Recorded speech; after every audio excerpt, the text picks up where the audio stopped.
Michael Carter was one of the company's most senior analysts, someone who understood the rules and knew how to play the game. Work first, personal life later.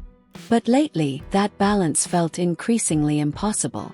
Emily, his wife, was in the last month of her pregnancy, and the thought of being away when the moment arrived nagged at him like a stone in his shoe. The glass door of Henshaw's office swung open, and the boss himself strode across the room with determined steps. A tall man with neatly combed gray hair and a suit that never seemed to wrinkle. His eyes scanned the office like a general inspecting his troops. He stopped beside Michael and placed a sheet of paper on his desk. "I need this done before the 3 o'clock meeting," he said without preamble. Michael took the paper and nodded, feeling the weight of yet another task piled onto an already overwhelming stack of responsibilities. "Yes, sir." Henshaw didn't respond. He simply moved on. Michael let out a quiet sigh. He was used to this. Working for Henshaw meant always being on edge. But when his phone vibrated beside the keyboard, bringing up a single message on the screen, everything changed. "Emily, my water broke. I'm on my way to the hospital." Time stopped. His heart pounded. He looked around, as if the office itself could offer an answer. But there were only chairs, flashing screens, and people trapped in their own routines. He knew what he had to do.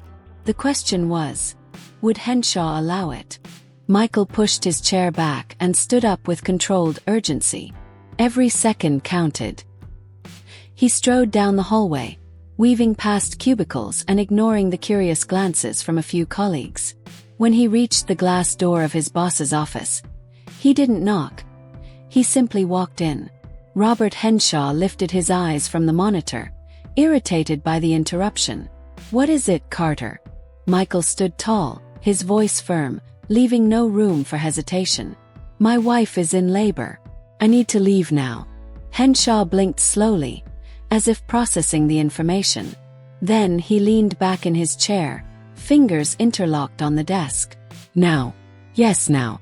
"She's already on her way to the hospital."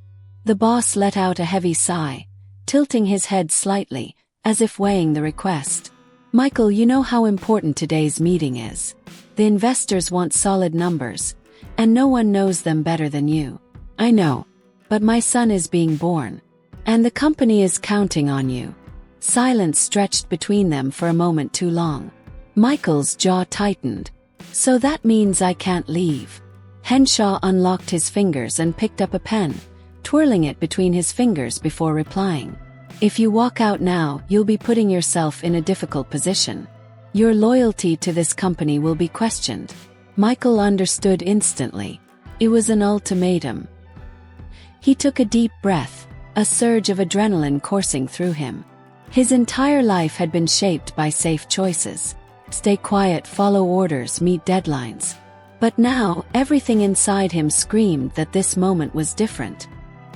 He raised his hands, unclipped his ID badge from around his neck, and placed it on the desk.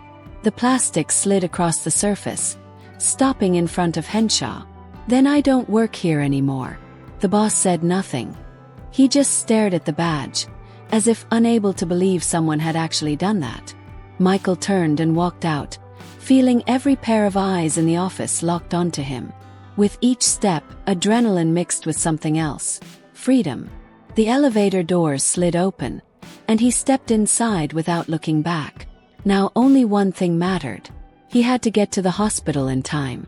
The elevator descended slowly, as if mocking Michael's urgency. He drummed his fingers against the side of his pants, his thoughts racing too fast. As soon as the doors opened on the ground floor, he bolted across the lobby, ignoring the curious glances from the receptionist and security guards.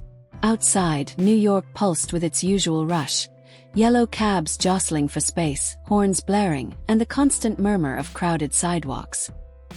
He raised his arm, and a taxi screeched to the curb. "Bellevue Hospital now," he said, jumping in and slamming the door. The driver, a middle-aged man in dark sunglasses, glanced at Michael through the rearview mirror before stepping hard on the gas.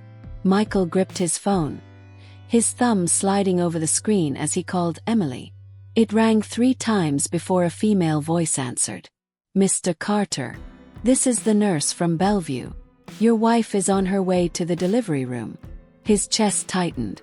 "Is she okay?" "She's strong, but the baby won't wait much longer. Can you get here quickly?" Michael looked at the congested street. "I'll be there." He hung up and leaned forward. "Buddy, I need you to step on it. I'll pay double." The driver chuckled. "Man, this is New York. We don't speed, we survive." Michael closed his eyes for a second, trying to contain his anxiety. Every red light felt like an eternity. He checked his watch. 2:52 p.m. 10 minutes later, the hospital came into view. Without waiting for change, Michael tossed a handful of bills to the driver and jumped out before the car had even fully stopped. He burst into the hospital, the receptionist barely having time to ask his name before he was already rushing down the indicated hallway. "Emily Carter, delivery room," he shouted, his voice echoing off the cold tile walls. A nurse pointed toward a door at the end of the corridor. He ran and prayed he wasn't too late. Michael pushed the door open forcefully, nearly slipping on the white floor of the delivery room. The sharp scent of antiseptic and the rhythmic beeping of monitors filled his senses. Emily was on the hospital bed, sweating, her hair stuck to her forehead. Her face was contorted in pain, but when her eyes met his, something in them softened. "You came." Her voice was shaky.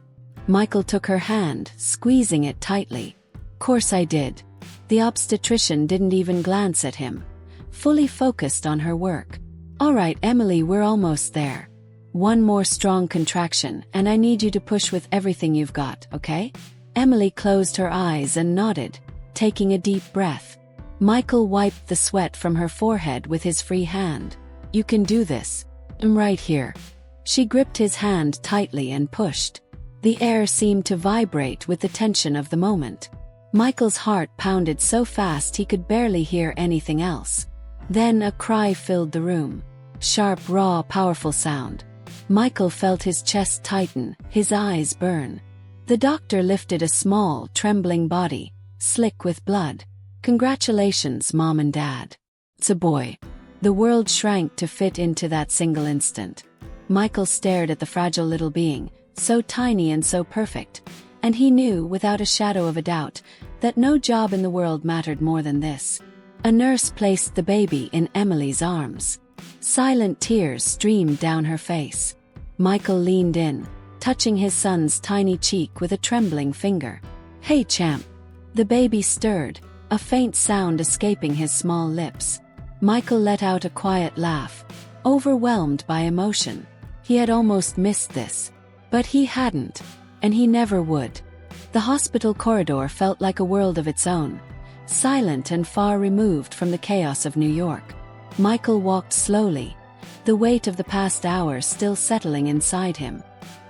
His son slept in the nursery, Emily rested in her room, and for the first time in years, he felt light. Then his phone vibrated. He pulled it from his pocket and saw a flood of messages. First, from his colleagues at the office. "David. Man, you really did it. Henshaw is furious. Lisa. You're a legend here. Everyone's talking about your exit. Mark. Check this out." There was a link. Michael clicked it. A news site displayed a bold headline. "Employee threatened with termination for wanting to witness his child's birth takes action that leaves company in shock." Below, an amateur video. Someone at the office had recorded the moment he threw his badge on the desk and walked out. The post already had thousands of likes and comments. Michael felt a knot in his stomach. This wasn't just an internal dispute. The world knew now. His phone vibrated again. An unknown number. He answered. "Mr. Carter. This is Rachel Jennings from Anderson & Company. We just read your story and would love to talk. We're looking for leaders who prioritize values and make bold decisions." Michael blinked. "Wait. Is this a job offer?" The woman chuckled. "A job offer and an invitation for coffee. Do you have a minute?" Michael looked through the nursery window. His son slept peacefully, unaware of the storm outside. He smiled. Now that I'm unemployed, I have plenty of free time. A few days later, Michael walked through the park, pushing the baby stroller, the crisp autumn air carrying a faint scent of damp earth. Emily walked beside him, her eyes shining with both exhaustion and happiness. "You still haven't told me what you decided about the offer," she said, adjusting the baby's blanket. Michael looked down at his son, peacefully asleep, his tiny chest rising and falling in a steady rhythm. "I accepted it." Emily stopped and turned to him. "Really?" "Yes. Anderson and Company offered me a position where I'm actually valued. Better salary, better work environment. And most importantly, flexibility." She smiled, relieved. "I'm so proud of you." Michael let out a quiet laugh. "Funny, isn't it? I spent years thinking I had to put up with everything just to have security.